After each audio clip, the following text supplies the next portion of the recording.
প্রচন্ড পরিমাণ গরম পড়তেছে, কবুতরকে গোসল করাতে হবে। কি নিয়মে গোসল করাচ্ছি আজকে দেখাবো আমি আপনাদেরকে। ওকে, একটা ইট দিয়ে দিলাম যাতে তারা দাঁড়িয়ে সুন্দর করে গোসলগুলা করতে পারে।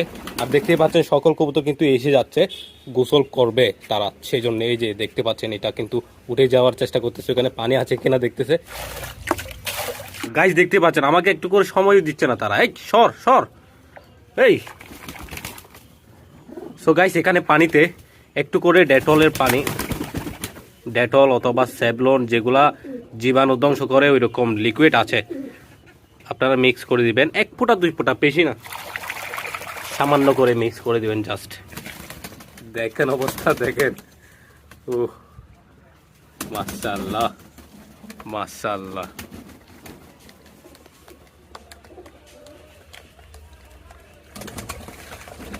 এটা দেখেন, ও একদম চিল মোড, নাইস।